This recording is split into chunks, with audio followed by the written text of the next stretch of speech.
Sir मैं सिर्फ एक सिंपल सा क्वेश्चन पूछता हूँ आपसे कि हर एक इमेज के दो एस्पेक्ट्स होते हैं, या तो पॉजिटिव भी होता है और उसका नेगेटिव भी होता है।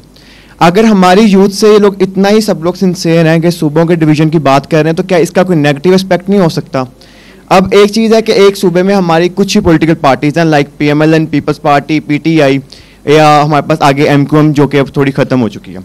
अब यही जो पार्टीज़ हैं हमारी सारी की सारी अब चाहते हैं कि सूबों को डिवाइड कर दिया जाए 33 के अंदर, ताकि जो 2/3 मेजोरिटी हमें चाहिए है वो ख़त्म हो जाए। कोई पॉलिसी जो उन्होंने बना दी है ऐसी कि हम लोग जो एक्सटेंशन की पॉलिसीज फॉर एग्जांपल बनी है उसमें लाजमी कर दिया कि 2/3 मेजोरिटी चाहिए है, ताकि वो 2/3 मेजोरिटी कभी हासिल ही ना हो सके। इसके बाद एक और सर कि ये इस बनाने की क्या ये रीज़न है कि जब ये चाहें उस MPA को, उस MNA को 2 करोड़ दिए, 4 करोड़ दिए और उसको देने के बाद आप लोग हुकूमत डिवाइड करके रूल कर लें? ये तो सिंपल वही कॉन्सेप्ट यूज़ हो रहा है, डिवाइड एंड रूल। 4 सूबों को करना है, लेकिन सर कोर से चेंज करना नहीं बेटर ऑप्शन होगी हमारे पास? कोर से कैसे चेंज होता है सर? अगर मैंने एक सिंपल से स्टार्टिंग में पहला लफ्ज़ कहा कि अगर कोई हमारे साथ इतना ही सिंसियर हो तो हमारे पास आए, हमें के 33 सूबे बनाने के लिए पॉजिटिव ये हैं, नेगेटिव ये हैं।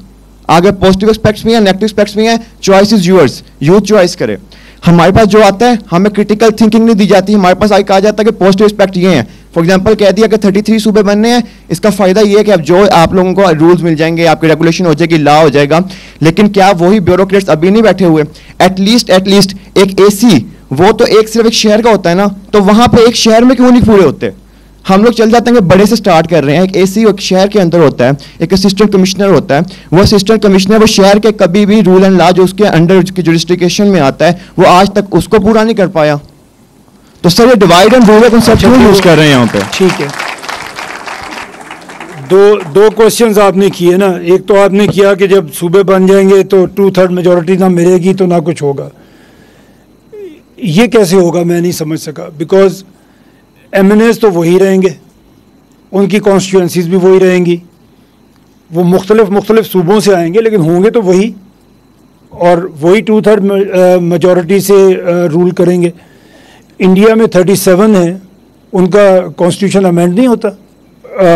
अमेरिका में 50 हैं, उनका भी तो कॉन्स्टिट्यूशन अमेंड हो जाता है, बाकी सब जगह पे भी हो जाता है। ये एक तो हम हर चीज़ को अगर शक करना छोड़ दें ना, और हम तो आपके पास आए हैं, मैं इसके फ़ायदे बता रहा हूँ, यू आर फ्री, आप इसके नुकसान बताइए।